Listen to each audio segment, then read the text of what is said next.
Ngayon po, bago po tayo magsimula sa aming interview, ay maaari po ba naming alamin ang inyong background? Simulan po natin sa ano pong pangalan po ninyo? Ilang taon na po kayong nagtuturo at saang paaralan po kayo nagtuturo sa ngayon? Okay, so ako si Ginoong Isaac de Primicias. Ako ay 11 taon nang nagtuturo dito sa San Roque National High School. Pero sa kabuuan, ako ay 14 na taon nang nagtuturo ng asignaturang Pilipino dahil kung isasama ko yung sa private school na una kong pinagturuan. Ako si Ma'am Bernadette Martinez, guro sa Filipino 7, Santa Maria National High School, Minali. Since 2016 ako, so 9 years.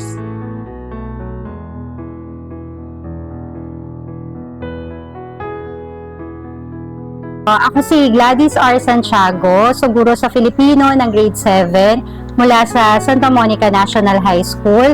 Nagtuturo ako dito ng 11 taon na sa public school.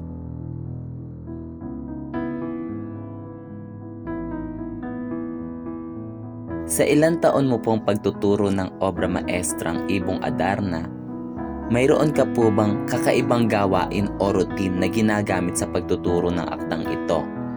Isa sa mga karanasan na hindi ko malilimutan ay ang pagpapasadula ng obrang ito tuwing bago magtapos ang taong panuruan.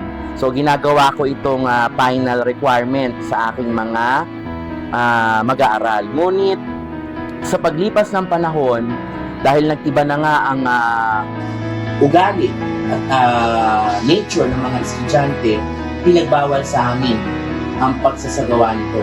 Dahil ito ay isa sa mga nagiging problema, lalo na kung sa oras ng pag-practice ay ginagawa itong dahilan ng mga mag-aaral. Sa pagtuturo ng Ibong Adarna, sa totoo lang, kailangan makuha mo yung interest, atensyon ng mga mag-aaral. So, iyon yung pinakamahirap sa lahat. Kaya kailangan gagamit ka talaga ng motibasyon sa kanila ng mga gawain. Unang karanasan ko, nung una, kung ano natin kasi, nung nag-aaral pa kami, na-practice na kasi namin yan. Kumbaga, napag-aaralan naman din. Tapos, nung pagdating ko dito sa public school kasi, ang problema lang kasi namin doon, wala kaming mga learning resources. So, kailangan talaga yung teacher, tulad ko, na ako'y magpo-provide sa mga bata ng mga learning resources nila. So, mahirap para sa amin, sa part ng mga teachers, lalo na ako, na kulang kami ng mga gamit. Pero, ang kagandahan doon ay kahit kulang ang gamit, willing ang mga bata na matuto sila sa obra maestra. Tulad na lamang nung sa mga bata, na kapag iuugnay ko yun sa buhay nila, tapos sila mismo natatouch sila. Tapos kapag every time na nagkaklase ako sa kanila, yung gustong-gusto nila na maituloy ko na yung susunod kong lesson kasi inaabangan talaga nila. Ano po yung ibang motibasyon na ginagawa ninyo upang mapukaw ang atensyon ng mga mag-aaral? Ang isa sa mga estratehiya na aking isinasagawa ay ang pagpapaulat. Ngunit sa paglipas ng panahon, napansin ko na hindi masyadong naging effective ang estratehiyang ito sapagkat maraming mga mag-aaral ang hindi nabibigyan ng pansin ang tamang paraan sa pag-uulat. Kaya ang idinagdag ko dyan ay ang pagbubuod para nang sa gayon ay matapos namin ang buong obra. Dahil isa sa mga naging problema ng mga guro sa Pilipino sa pagtalakay ng obra ay ang oras at panahon sa pagtalakay nito. Dahil kadalasan ito ay nasa dulong quarter na tuwing ika-4 na markahan. So alam naman natin sa mga gantong panahon, limitado ang oras at panahon ng mga guro sa pagtuturo. Kaya isa yan sa mga naging problema namin kung paano namin mayayari o mabubuo ang isang obra. At nakatulong nga dito ang pagbubuod.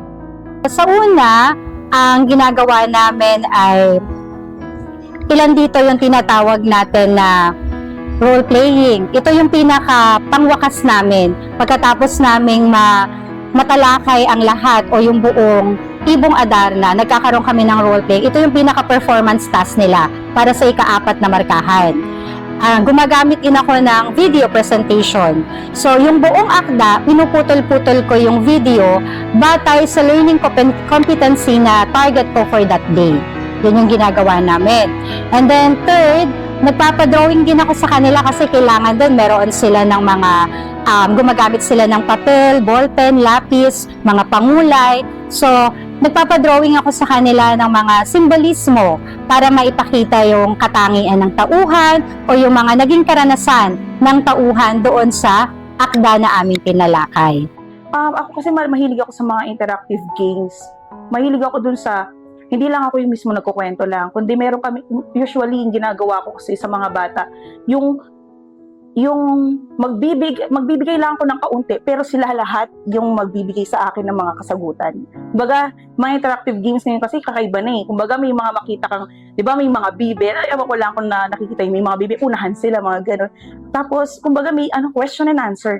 Hindi tayo kasi spoon feeding ngayon. Kumbaga, ang mga bata, sila na yung nagbibigay sa'yo ng mga sagot. Tayo kasi mga teachers, tayo, kumbaga, facilitator lang tayo. Kumbaga, ang ginagawa lang natin, provide lang ng konting information, pero sila ang mas magbibigay ng magandang sagot.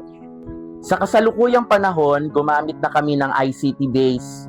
So, iniwasan na namin o hindi na namin isinasagawa ang tradisyonal na paraan ng pagtuturo ng obra kung saan magdidikit ang mga mag-aaral ng mga visual materials, naggamit ang Manila paper, kartolina. So, dahil sa tulong ng makabagong teknolohiya, marami na tayong mga iba't ibang estratehiya o pamamaraan na pwedeng gamitin. Una na dyan ang paggamit ng YouTube, pagda-download ng mga videos mula sa YouTube, sa Facebook, o kaya naman ay sa ibang mga learning resources tulad ng ating mga ICT. No? Meron na tayo mga ICT-based na buod na maaaring maging batayan ng isang guro sa Pilipino sa pagtuturo ng obra. Isa sa ginawa namin itong time ng matatag, nagkaroon kami ng Pictoria na kung saan gumamit kami ng mga larawan para maipakita nila yung pagkakasunod-sunod ng pangyayari doon sa akda. May mga estudyante na nagtatanong kung sa buong fourth quarter ba ay ibong Adarna lang ang tatalakayin. Paano ang nagiging transition ninyo from third quarter to fourth quarter para hindi mabigla ang mga bata? Sa panahon ng ikatlong markahan, nagkakaroon na kami ng pahapyaw na pagtalakay sa obra. Yung focus talaga na ika-4 na markahan ay Ibong Adarna, pero hindi lang naman kami umiikot doon sa storya ng Ibong Adarna. Tinatalakay din namin yung mga tekstong visual. Ibig sabihin yung mga technical, paano siya isinulat, paano ginawa, paano binuo yung Ibong Adarna. Ako kasi sa simula pa lang, pagpapasok pa lang yung mga bata, ini-inform ko na kasi sila from first quarter to fourth quarter, ano yung mga pinag-uusapan or ano yung mga topics namin. Kasi ayoko yung first, ano kaya yung susunod na lesson, ayoko yung ganun, gusto ko well-informed sila.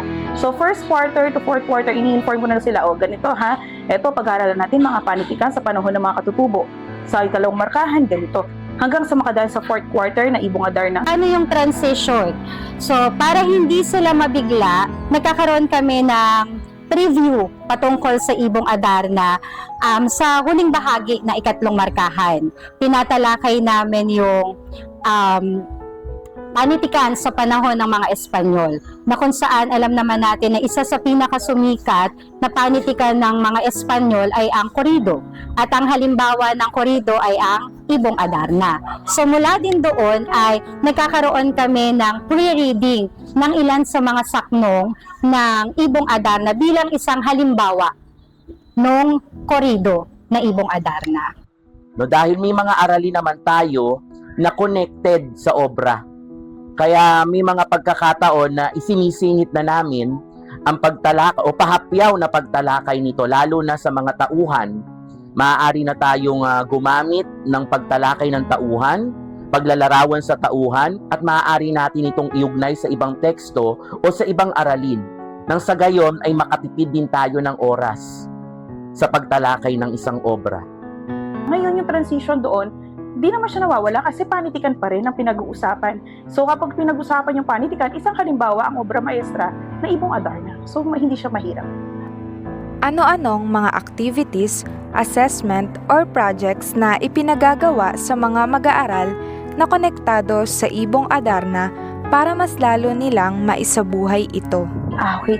So sa mga assessment, yan, may mga quizzes tayo, may mga may mga long test tayo, tapos yung mga quizzes na mga long test, kasama na dito yung iba't ibang klaseng test. Meron na rin dito yung sanaysay, mga yan, na kung saan ay nailalahad pa nila yung iba pang mga sagot na minsan ay wala na sa aklat, kundi sa mga karanasan nila. Yun naman ang pinaka-importante sa lahat. Hindi yung mismong nilalaman lang ng kwento, kundi kung paano yun naging bahagi sa buhay nila. So ang aking isa sa mga assessment o ang aking isa sa mga performance task para maisagawa o matalakay ko ng buo ang isang obra ay unay ang character profile. So sinisimulan yan sa mga tauhan. So maaaring gumamit tayo ng puppet, gumamit tayo ng stick puppet. So pinagagawa ko yan sa isang munting dula-dulaan, no? Unang-una dyan, syempre, yung character analysis. Kailangan maipakita nila yung pagsusuri sa mga tauhan. Ano ba yung katangian ng mga ito? Ano ba yung mga naranasan nila ng mga tauhan doon sa kwento? Then yung ibang activities pa, marami kasi. Ang pinaka-ginagawa ko talaga, malaking ginagawa ko pag Ibong Adarna, nagkakaroon sila ng parada ng mga tauhan, tapos pagsasadula. Kasi ginagawa ko naman yon, dahilan ko doon ay kung nakita ng bata na marami yung mga videos, nakikita nila paano sila umarte, mga ganyan. Gusto ko sila din maramdaman nila na maging isang tauhan doon sa obra maestra.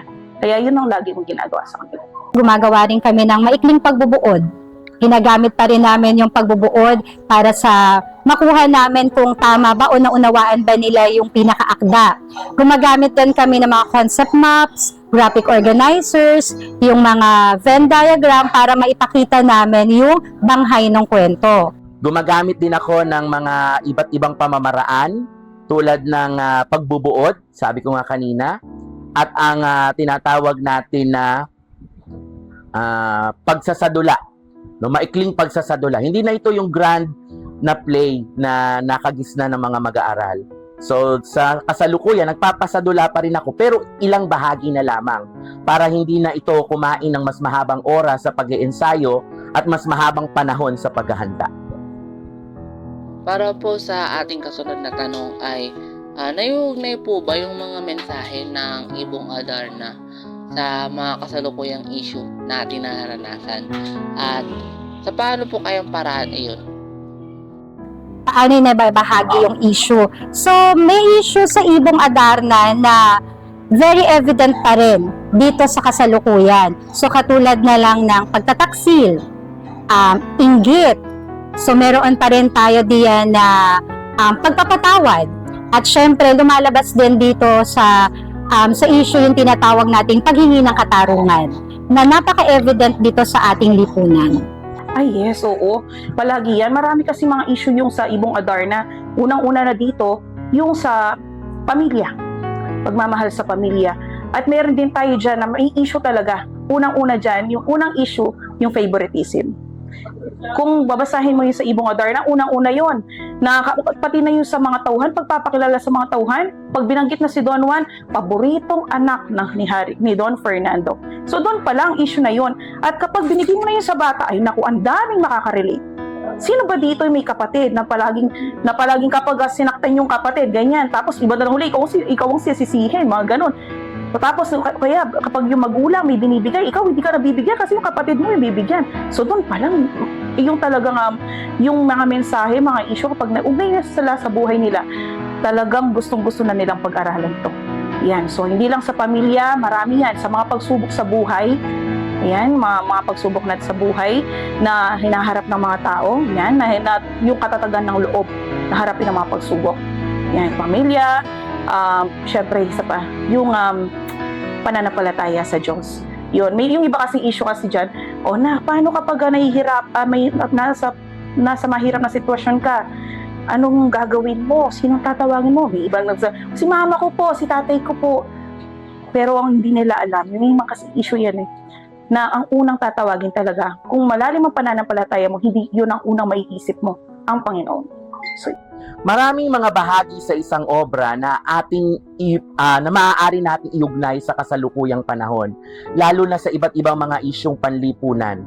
Lalo na humaharap tayo sa panahon ngayon sa problema sa ating lipunan, partikular na sa politika. So sa pamamagitan ng pagtalakay sa iba't ibang bahagi ng obra, ay pwede natin itong iugnay sa iba't ibang sakit sa ating lipunan at magkaroon ng realisasyon at magkaroon ng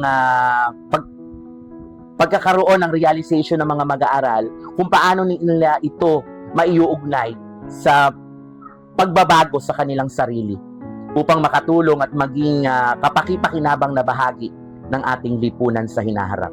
Nakatutulong po ba ang Ibong Adarna sa pagpapahalaga ng mga mag-aaral sa panitikang Pilipino?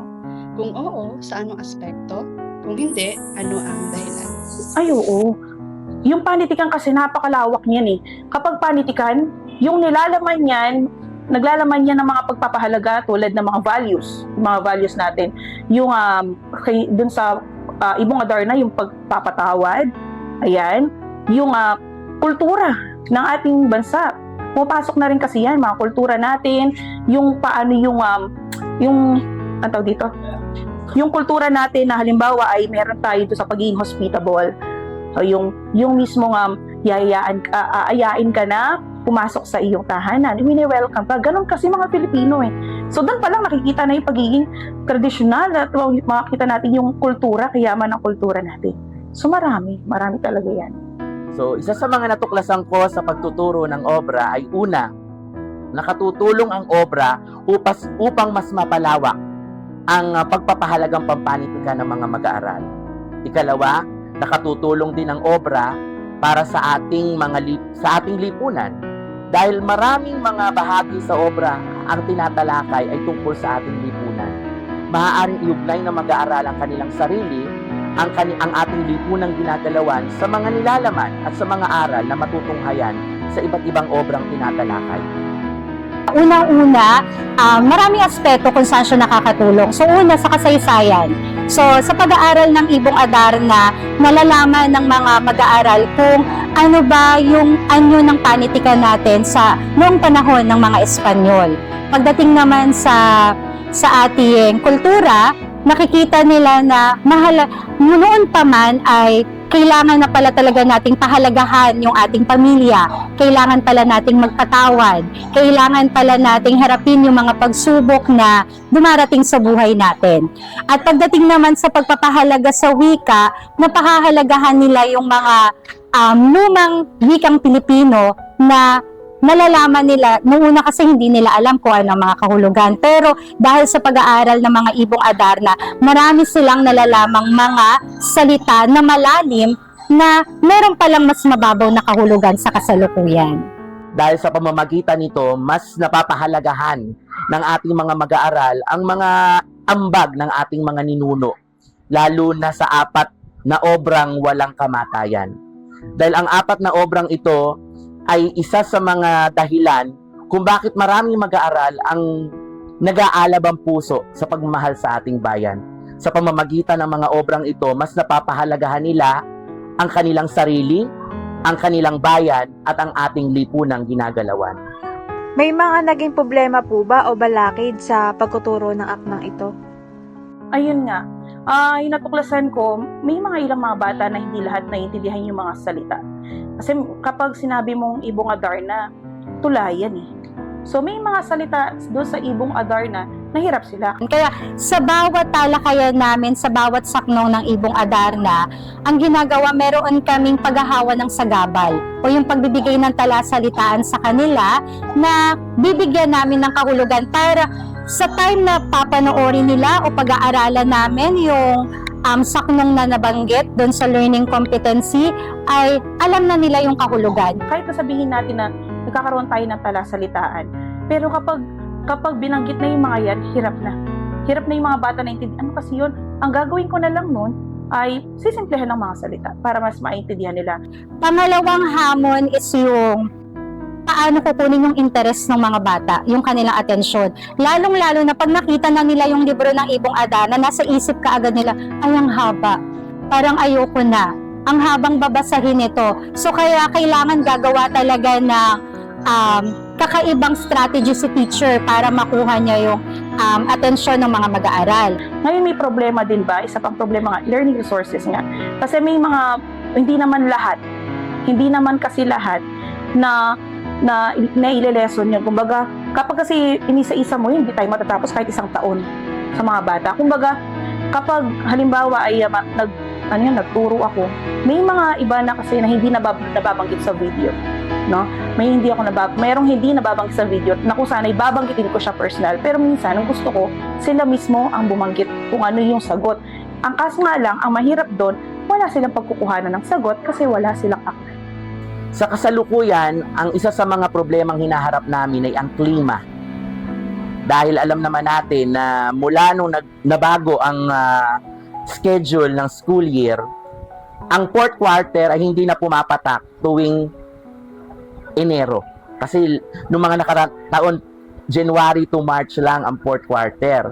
Pero mula nung nagkaroon ng pandemya, nabago na ito. At apektado ang klima. Dahil kapag masyadong mainit, nagkakansela tayo ng klase, ng face-to-face classes at nagsasagawa ng modular o yung tinatawag natin na alternative delivery mode. So isa sa mga balakid na humahadlang para matalakay ng malinaw at buo ay ang panahon sa pagtuturo nito. So katulad ngayon, hindi pa namin lubusang natatalakay ang kalahati ng obra. Nasa 100 plus pa lang kami nasaknong. Ngunit pipilitin ng mga guro sa Pilipino na ito'y mayari. At malaking bagay dyan yung tinatawag natin na pagbubuod. Kasi kung iisa-isahain natin ang bawat saknong ng mga obrang ito, talagang kulang ang panahon. Pero kung gagamit tayo ng iba't ibang estratehiya, tulad ng pagbubuod at ng iba pa, ay matatapos natin ito hanggang sa dulo ng akda. Talagang balakid dyan dahil ilang minuto lamang yung konsumo namin. Kaya yung ngayon, imbis na dating ginagawa namin, more on mga interactive games namin, naghahabol kami. Yung kumbaga kada isang araw, nakakalimang aralin kami, ganyan. Pero dati talaga, isa, dalawa, tapos activity, ganoon kami. Kasi isang oras dati. Ngayon talaga, para kaming habol ng habol, para lang matapos lang namin. Hindi ko hinahayaan na hindi ko siya tapusin. Ayoko mag-grade 8 yung mga bata na hindi nila alam ang Ibong Adarna. Anong mga aral naman po mula sa Ibong Adarna ang mahalaga para sa iyo na kailangang matutuhan ng bawat mag-aaral? Okay, so dapat mga aral, kinakailangan malaman nila na ang lahat ng ginagawa nating masama ay mayroong sabihin na natin na meron siyang kapalit na hindi maganda. Diba? Pag gumagawa tayo ng masama, meron tayong mga kaparusahan na kinakaharap. Pag naman gumawa tayo ng mabuti, maaaring tayo ay mabigyan ng gantimpala. At isa ring mahalagang aral na dapat matutunan ng mga mag-aaral mula sa Ibong Adarna ay yung tinatawag nating pagpapatawad. Kasi ito ay napakahalagang bahagi ng buhay nating mga tao na tayo ay makapagpatawad kung kanino man o kung sino man yung nagkasala sa atin. Siguro yung malalim na pananampalataya sa Diyos. Yun talagang gustong ipakita kasi ng Ibong Adarna at kaya nga kinuha yan ng kumbaga simula dito yung sa Kamang Kastila kung bakit nila binigay ito sa atin. Kumbaga bakit nila ito pinalaganap sa atin, unang-una yan sa Diyos. Kumbaga gusto kong pakita sa mga bata na kahit anumang pagsubok na dumarating sa buhay nila, nandyan ang Diyos palagi sa kanila. Basta malalim na pananampalataya lang. So una, ang pagpapahalaga natin sa ating kultura. Malaki ang ambag ng mga obra upang mas makilala ng mga mag-aaral ang ating sarili, ang kanilang sarili, at ang ating kultura. Napakahalaga ng mga obrang ito dahil ito'y pamana sa atin ng ating mga ninuno. At isa sa mga layunin kung bakit itinuturo ito ay upang huwag mabaon sa limot ang naiambag ng ating mga ninuno. Dahil alam naman natin na kung ano tayo ngayon, utang na loob natin yan sa nakaraan. Bagamat iyan ay nakalipas, bahagi pa rin yan ng ating kasalukuyan at patuloy na magiging parte ng ating hinaharap. Kaya sa paglipas ng mga panahon, inaasahan namin mga guro na mas mag-aalab, mas pag-iibayuhin ng ating mga mag-aaral ang pag-aaral sa iba't ibang mga obrang ito. Nang sa gayon ay maisali natin ito sa mga susunod pang salinlahi at huwag tuluyang malimot o mabaon ng ating kasaysayan. Ano naman po ang maipapayo mo sa mga susunod na guro sa Filipino sa pagtuturo po ng obra maestrang Ibong Adarna? So, sa mga bagong guro, sa mga magiging guro sa Pilipino, isa sa mga maipapayo ko sa inyo ay ang pagmamahal sa ating panitikan. Maipapayo ko lang sa kanila na gawin nating mas interesting ang pag-aaral ng Ibong Adarna. So sa mga obra maestra kasi, kung titingnan lang natin, kung magiging, yung kwento-kwento ka lang, magiging boring yan sa mga bata. So dapat nakikisabay tayo sa mga, kung ano yung kanilang gusto, ano yung interest nila. Kasi isa yan sa pinaka-importanting role natin bilang mga Filipino teachers. Bilang isang guro sa Pilipino, dapat may malawak, may malalim kang pangunawa sa iba't ibang genre ng ating panitikan. Gumamit tayo ng mga multimedia, yung mga teknolohiya na mas angkop doon sa edad ng mga bata at sa interest nila. Kasi tayo ngayon nasa modern time na tayo. Dapat sakyan natin, alamin natin kung ano ba yung trend ng mga bata para mas makuha natin yung kanilang interest, mas makuha natin yung kanilang atensyon. Kung gusto nilang maglaro ka pero nag-aaral sila. Alam niyo, yung kumbaga, hindi nila alam na habang naglalaro sila, nag-enjoy na sila, natututo pa sila. Kumbaga, gumamit kayo ng mga interactive games, mga activities, yan, yung mga digital, yung mga videos, yan, kailangan din natin mga videos, kahit anumang mga laro. Basta question and answer, ay maraming alam yung bata pag ganyan. Pwede tayong magpanood ng video tulad ng ginagawa ko, pwedeng magpa-podcast, pwede rin tayong magpa-roleplay, at iwasan sana ng mga guro yung pagpapalecture. Kasi yan yung ayaw ng mga bata yung madalas silang nagpapalecture. Gawin natin, i-engage natin yung mga bata doon sa ating talakayan. At sana maging relatable yung kanilang mga matututunan doon sa Ibong Adarna. Basta ang bata, na-touch mo siya at nakuha mo yung interest niya, sigurado wala kang zero dyan, hindi ka masisiro, kumbaga. Talagang ang bata na yan, marami siyang maibibigay na sagot. Dahil tandaan ninyo, hindi nyo kailanman maibibigay kung ano ang wala sa inyo. Kaya kung gusto nyo maging mas epektibong guro sa Pilipino, mas palawakin, mas pag-alabin, at mas damhin ang iba't ibang nating mga akda. Hindi lang sa mga obra, maging sa iba't ibang genre o sa iba't ibang uri ng ating panitikan. Yun, no? Maraming salamat po sa pagpaulit sa amin. Walang anuman. Maraming salamat din sa inyo. Hindi lamang po, sir, at maraming salamat po sa inyong gabi. Maraming salamat din.